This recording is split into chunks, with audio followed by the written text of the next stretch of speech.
Jayam Vishnupad Paramahansa Padavatikarya Sotada Satashishi Maharaj Divine Grace A.C. Bhaktivedanta Swami Srila Prabhupada Ki Jai ISKCON BBD Founder Charya Srila Prabhupada Ki Jai Jayam Vishnupad Paramahansa Padavatikarya Sotada Satashishi Maharaj Divine Grace Bhakti Siddhanta Saraswati Goswami Maharaj Ki Jai Ananta Gauri Vaishnavinda Ki Jai Namacharya Shlahadadas Thakur Ki Jai Prem Se Kaho Shri Krishna Chaitanya Prabhu Nityananda Shri Advaita Gadadhar Shri Vasidi Gaura Bhaktivinoda Ki Jai Shri Shri Radha Krishna Go Gopinath Shamakunda Radhakunda Giri Govardhan Ki Jai Vrindavan Dham Ki Jai Navadvip Mayapur Dham Ki Jai Ganga Jamuna Mai Ki Jai Tulasi Devi Maharani Ki Jai, Bhakti Devi Ki Jai, Samaveda Bhakta Vrinda Ki Jai, Harinam Sankirtan Ki Jai, Brihat Madanga Ki Jai.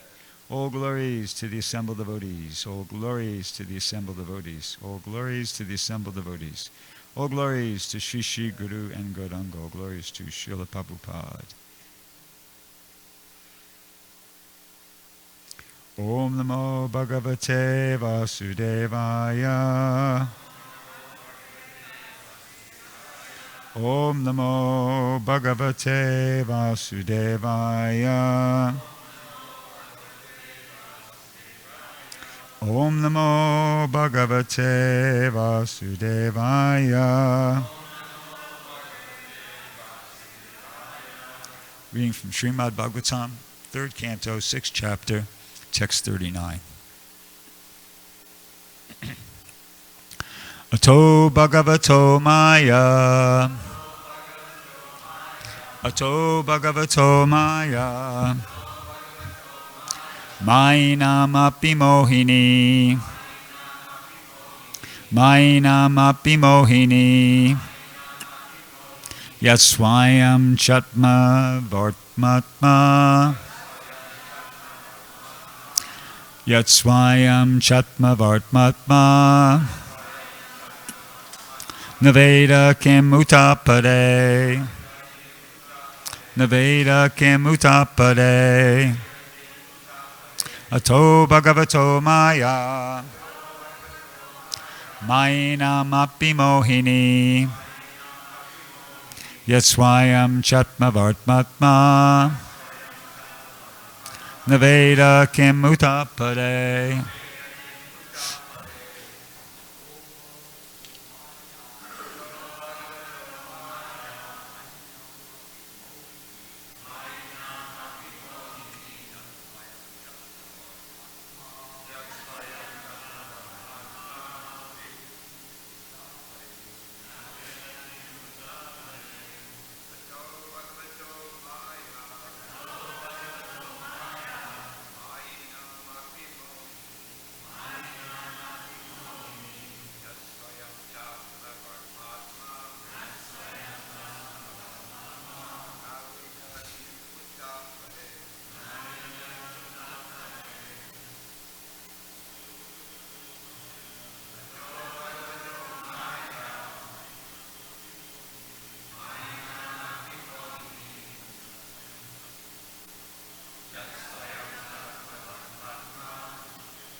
Vaishnavis.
Ataha, therefore, Bhagavata, godly, Maya, potencies, Mayinam, of the jugglers, Api, even, Mohini, enchanting, Yat, that which, Swayam, personally, Cha, also, Atmavartma, self-sufficient, Atma, self, Na, does not, Veda, no, Kim, what, Uta, to speak of, Apare, others. Translation and purport by His Divine Grace, A.C. Bhaktivedanta Swami Srila Prabhupada. The wonderful potency of the Supreme Personality of Godhead is bewildering even to the jugglers. That potential power is unknown even to the self-sufficient Lord, so it is certainly unknown to others. Purport.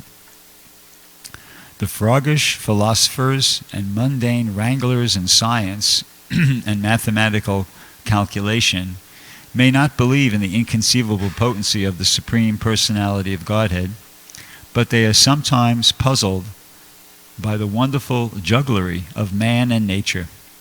Such jugglers and magicians of the mundane world are actually puzzled by the jugglery of the Lord and His transcendental activities. But they try to adjust their bewilderment by saying that it is all mythology. There is, however, nothing impossible or mythological in the Supreme Omnipotent Person. The most wonderful puzzle for the mundane wranglers is that while they remain calculating the length and breadth of the unlimited potency of the Supreme Person, His faithful devotees are set free from the bondage of material engagement simply by appreciating the wonderful jugglery of the Supreme in the practical field. The devotees of the Lord see the wonderful dexterity in everything with which they come in contact, in all circumstances of eating, sleeping, working, etc. A small banyan fruit contains thousands of small seeds, and each seed holds the potency of another tree, which again holds the potency of many millions of such fruits as causes and effects.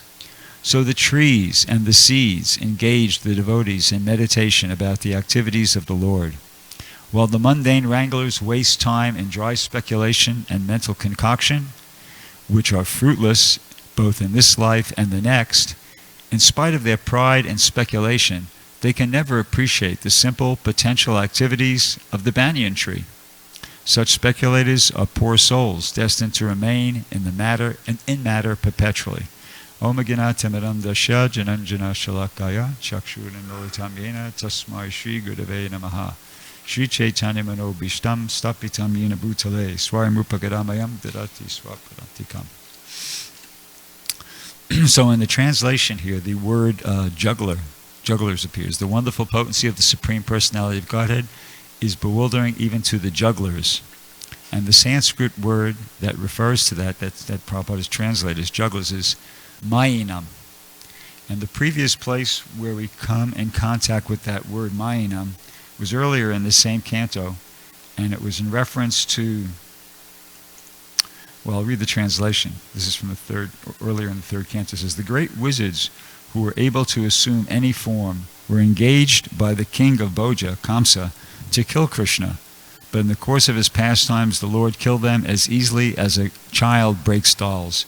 So they were and it was referring to, gives the names, Aga, Baka, Putana, Trinavarta, Denukasura, like that. So these were people, and they had mystic powers, and they could transform themselves into any form they basically wanted to, and their purpose was to try to kill Krishna. So that's who was Mayina.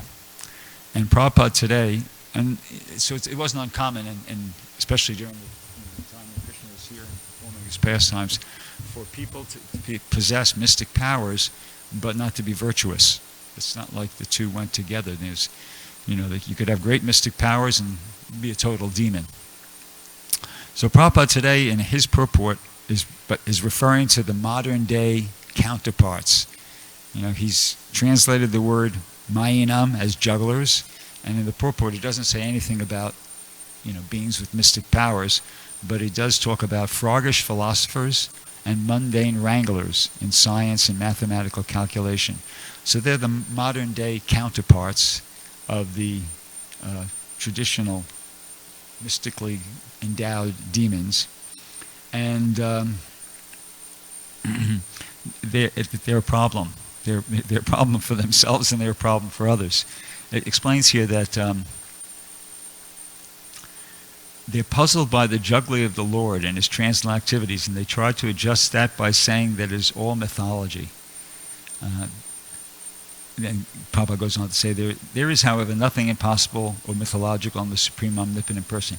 So, at least in modern day, they've had a lot of these people who are in that category, these jugglers, magicians, or basically Prabhupada, froggish philosophers, mundane wranglers, they've had a bad experience with religion and spiritual life. And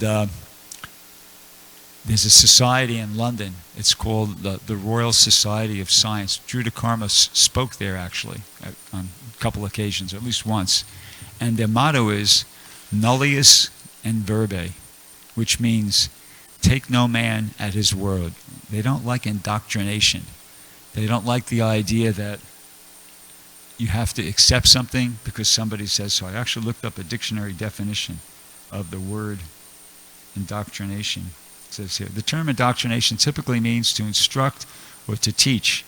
It can be understood as teaching or inculcating a particular set of beliefs, ideas, or attitude on an individual or group without allowing any possibility of question or challenge against it. So they don't like that. They don't like when they have to accept something with no possibility of question or challenge against it. See?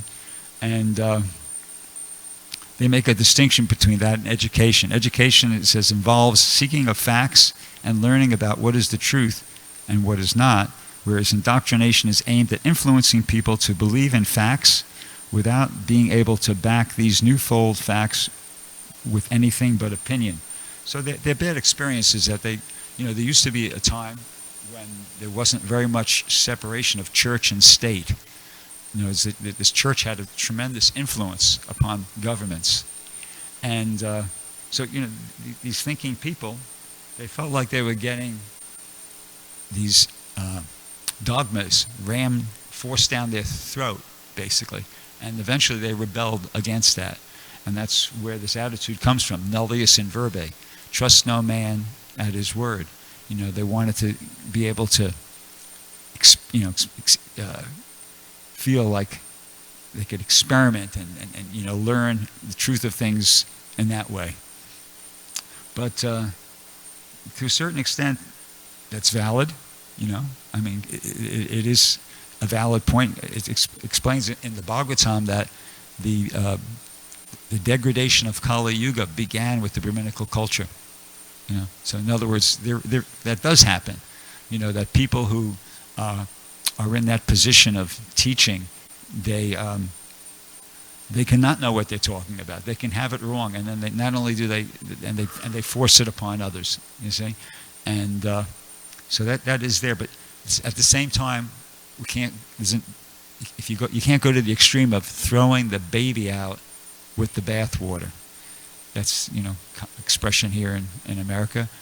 The bathwater might not have value, but the baby does. See? So notes, certain religious dogmas might not have value, but the idea of believing in God, that has value.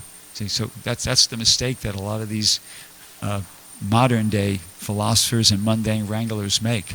They're overreacting and to this, the fact that they were subjected to indoctrination, religious dogma, and they're throwing the baby out, which is believing in God in general, with the bathwater, the bathwater is this unjustifiable indoctrination and religious dogma.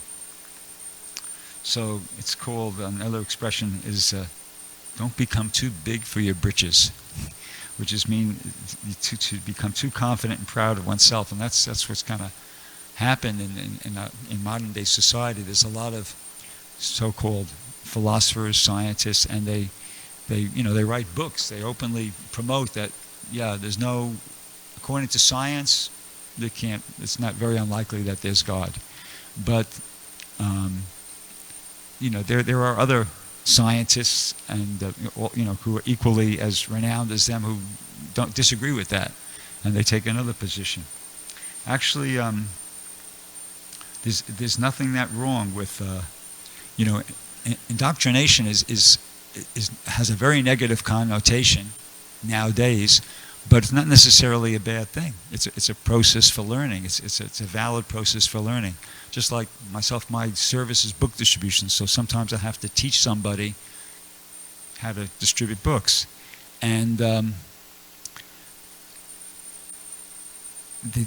when I have to do that, I know that I'm going to tell them certain things, and if they just do exactly what I say, it's going to work, most likely. And I'll get onto that.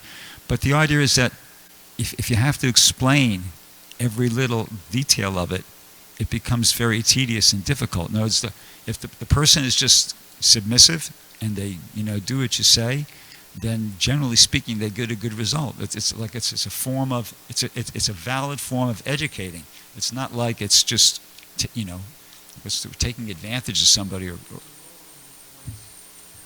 okay. It's not like they're you're abusing somebody when you do that. No, it's a form of teaching. It's a valid form of educating somebody, and an interesting point is it's not like the success is dependent upon material expertise. It's dependent, because Krishna is ultimately in control. It's dependent upon a humble, submissive attitude. Notice Krishna is reciprocating with not somebody's material expertise, but with the humble, submissive attitude. We heard an example of that this morning when when Srivas Prabhu read from the Chaitanya Charitamrita, and he read that pastime about that Brahmin in South India who was illiterate. He could read, but not very well. And he was describing how he was mispronouncing a lot of the words. But even though he was reading and mispronouncing the words, he was obviously experiencing a lot of ecstasy. So that, some of the other Brahmins there in the community, they were making fun of him because he was mispronouncing words, but they missed the point. Whereas Lord Chaitanya could see, so what? He's mispronouncing words. This man is he's in ecstasy chanting the verses of the Bhagavad Gita. So what? He's mispronouncing the words. So Lord Chaitanya was, appreciated him as being a real devotee. And so that's what's important. And Prabhupada in this purport here, he refers to this thing about the banyan, the seeds in the banyan tree. So he gives that example, and Prabhupada actually on several different occasions told a story in relation to that particular point, how a small banyan fruit contains thousands of small seeds. Each seed holds the potency of another tree, which again holds the potency of many millions of such fruits as causes and effects. So I found that story, where the original place where Prabhupada told that story, and since it's completely relevant to today's purport, I'll read it.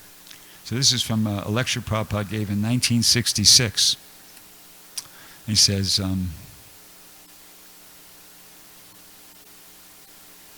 so for a devotee, these informations of Krishna, and then he digresses, he says, this is how the cobbler is thinking. There's a story about a cobbler and a Brahmin. I'll just give a little background. So Narada Muni is going to visit, daily, Narada Muni goes to visit Lord Narayan. Okay? So on one particular day, on his way there, he was stopped twice, once by a Brahmin and once by a cobbler. And the Brahmin asked him, when you go to see, where are you going? He says, I'm going to see Lord Narayan. He says, oh, wonderful. When you talk to him, can you ask him, when will I be liberated? So the Narada Muni said, oh, yeah, okay, that's a reasonable request, sure. And he went on, and then a little further down the way, he met a cobbler, and the cobbler, same thing, He asked him where he was going. He told him, I'm going to visit Lord Narayan. And the cobbler asked the same thing. Could you ask him when I'll be liberated? He said, okay. So then Narada Muni goes and he, meets Lord Narayan. And, I'll read it at this point. It says, Prabhupada says this story is very instructive. So Narada Muni used to visit Narayan every day. So when he was passing on the road, one very learned Brahmin, who used to bathe 3 times daily and did everything nicely, he asked Narada Muni, oh, you are going to the Lord. Will you inquire when I shall get my salvation? Narada Muni goes, all right, I'll ask. Then a cobbler, he was under the tree, he was sewing shoes. Old shoes, means he was just like repairing shoes. It was a very low-class engagement. So when he saw Narada Muni, he said, will you kindly inquire from God when my salvation will be? So then, Narada Muni is there with Lord Narayan, and he goes, so these two, he says, yes, two Brahmins, one Brahmin, one cobbler, they inquired like this, so may I know what is their destination? So Prabhupada goes, so Narayan said, yes, the cobbler, after giving up this body, he's coming here to Vaikuntha, Loka. And Narada Muni goes, what about the Brahmin? He says, oh, he has to remain here. He has to remain there, referring to the material world, so many births. I do not know when he is coming. So Narada Muni was astonished, Prabhupada says. I saw that he's a very nice Brahmin, and this other man is just a cobbler. Why is that? So Lord Narayan, so Narada Muni goes, I could not understand the mystery. So then Lord Narayan tells him that, okay, I'll explain something to you and then you'll understand. He says when you return, they're going to ask you, what was Lord Narayan doing? What was the Lord doing when you were visiting him? And you should tell him he was threading the elephant through the eye of a needle. So Narada Muni goes, okay. And then so when he gets there, sure enough, he meets the Brahmin, and the Brahmin asks, when will I be liberated? And, he tells him what Lord Narayan said. And then the Brahmin asked, okay, so what was the Lord doing? And Narada Muni explains to him, well, he was taking an elephant through the eye of a needle. And this was his response. He said, he was doing this through the point of a needle. He was pushing one elephant this way and that way.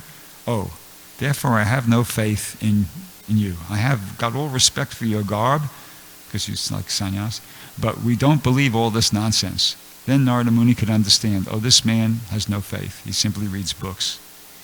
And then when he met the cobbler, and he asked the same thing, and this was the cobbler's response when he told him the same, what Lord Narayan was doing. He said, oh, my Lord is so wonderful, he can do anything. So Narada Muni inquired, so you believe that the Lord can push one elephant through the holes of a needle? And the cobbler goes, oh, why not? I must believe. And Narada Muni goes, what is your reason? He says, my reason? I am sitting under here's where, relating to today's purport. I am sitting under this banyan tree, and so many fruits are falling daily. And in each fruit there are thousands of seeds, and each seed there is a tree. If in a small seed there can be a big tree like that, is it very impossible to accept that Krishna is putting one elephant through the holes of a needle? He has kept such a nice tree in the seed. So Prabhupada goes, so this is called faith. So unbelievers, a believer means that they are not blind believers, but they have reason. If by God's process or nature's process such a big tree can be put within a small seed, is it very impossible to keep all these planets floating in his energy? So Prabhupada concludes, we have to believe, we have no other explanation, but we have to understand in this way. Our reasoning, argument, our logic should go in this way. So that's sort of the gist, I think, of today's purport, that rather than, it's a choice, you could choose to have a very cynical, skeptical attitude, or you could choose to be like the Brahmin, you know, or you could be like this cobbler and accept. Okay, you know, I'm seeing miracles all around me on a regular daily basis. He probably gives this one example, and you know, that's Prabhupada says our reason, our logic, and argument should go in this way. You know, use your reason, logic, and argument to try to come up with, be convinced how it is possible. You know, for these things to happen, not how it's not. And it doesn't stop there. I mean, that's like a beginning point. And then we have the process of devotional service.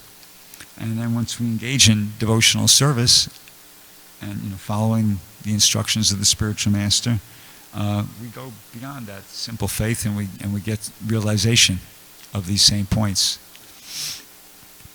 So I'll stop there. Does anybody have any question or comment? Okay.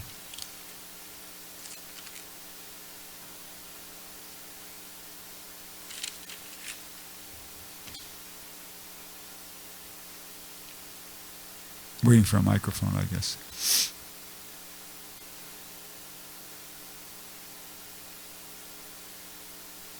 All right, you want to ask the question? I'll repeat it.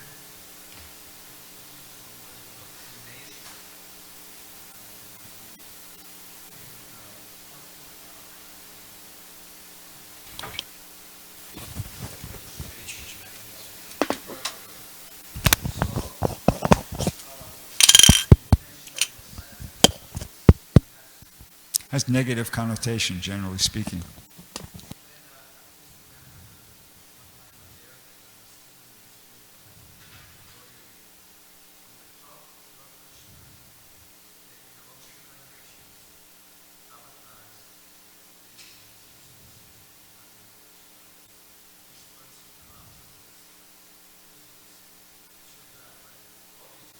Mm-hmm.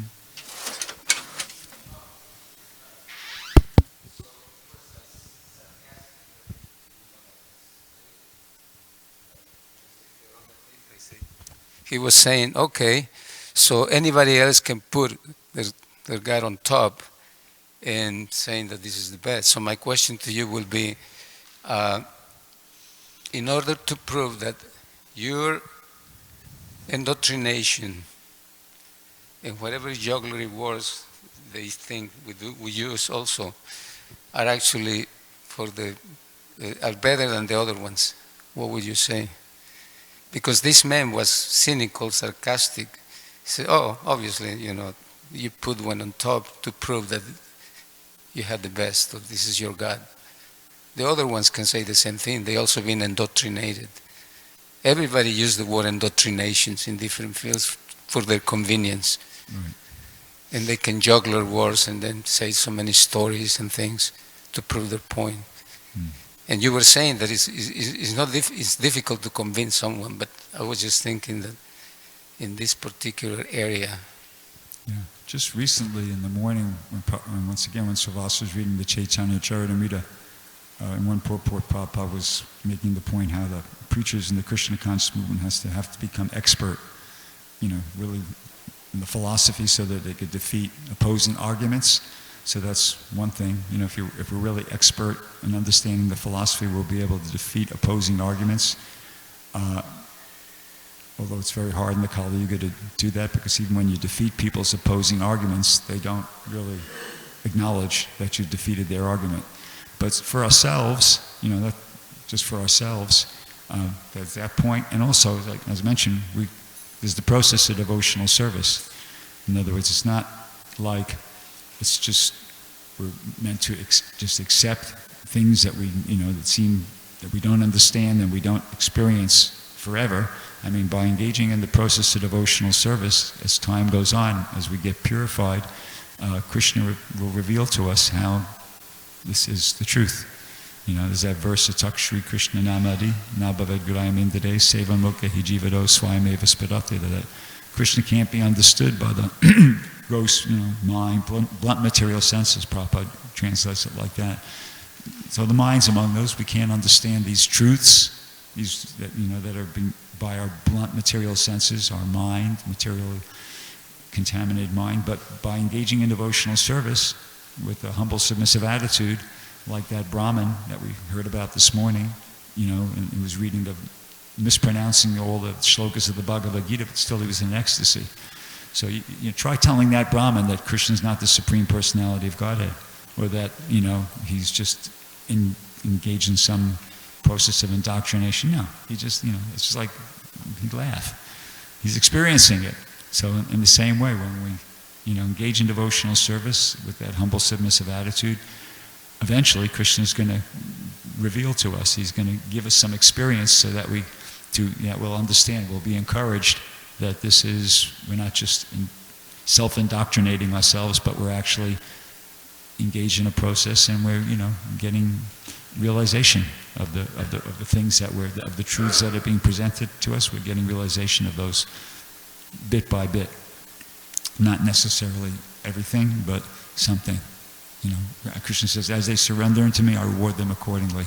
So the more we're surrendering to the process, the more Krishna's going to reveal to us. And, okay, good.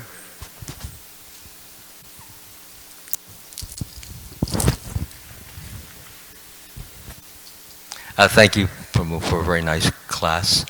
And the point that I wanted to make regarding the Kabbalah and the Brahman, a very nice illustration is here, showing that sometimes the type of work or the type of duties that we may have an influence on the way we can understand things. For example, the Brahman, what I got out of this is that the Brahman was very proud, he was very arrogant, he was very uppity, and therefore that prevented him from understanding what the cobbler is a shoemaker, basically. He deals in leather, he deals in feet, he deals in lowly things. Brahmins deal with uppity things, such as candles and incense and all of these type of things. So the Brahmin, because of his feelings of being superior, being higher, being greater than other human beings, he couldn't penetrate, he couldn't understand that particular statement that you made, that an elephant could pass through the eye of a needle. Did I get that right? Yeah. So the elephant could pass through the eye of a needle. He couldn't. It didn't make any sense to him, through normal, ordinary sense. But to the cobbler, who felt himself humbler, lower than the blade of grass, who realized that God can do just anything and everything, because that's the nature of God, means that one who can do anything and everything, and who has no hindrance, no limitations, no anything. So therefore, because he could think of God in those terms, he could actually understand the possibility of when he said Lord Vishnu is threading an elephant through a needle. It makes perfect sense to him, because he had the mind that could bend that way to understand it. Whereas he gave the example.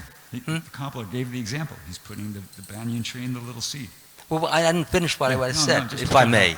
Yeah, and you can say whatever you want. So the point is that the Brahmin could not understand it, because he felt he was big, he was high, he was great. And what's being taught here is that arrogance, that feeling that you're important, feeling that you're great and glorious, is a detriment to spiritual life. It doesn't allow you to see things as they are and see things the way the cobbler saw them, because he was small, he was insignificant, nobody took him too seriously. He could actually see beyond what the Brahmin could do. That's all. Please add whatever you'd like. That was it. Oh. No, you don't want to add? Okay. Sure. Thank you very much. Okay. We got Mother Shampriya then Archie. Fortunately, I stopped early enough, so we're still within the time limit. Hare Krishna. Yeah, I just wanted to mention that it's not only the banyan tree that has a mystic potency, that actually all seeds have this potency, and this is the opulence and incredible generosity of Krishna, that he puts everything we need within a little compacted, storable item like a seed that falls from trees and from plants, and at any time you can put it in the ground and apply water, and out of that will come a duplicate plant which will also give many seeds. And this is the mystic, amazing thing of Krishna. But people who are very impious, they're covered by Maya, and they can't see that, and because they have vested interest in making people work for them, or control, then they find ways of juggling words around to bewilder people. But Prabhupada said very clearly, you can't eat nuts and bolts. And so people are just like slaves because they don't see that. And that's why it's very important to, uplift society so that they can see reality, that God is everywhere and that He gives everything that we need. Thank you. Archita. And that'll be it. Thank you. Nice class, Prabhu. Such a noise question or reflection. So you ask the man, okay, so you don't accept Krishna as God, and what is the name of your God? You put your God on top. There was a funny skit about that, that the British went to India and they say, in the name of the Queen and in the name of God, we are come to take, colonize you. So the Indians asked them, well, what is the name of your God? Oh, God. There are so many gods. What is the name of your God?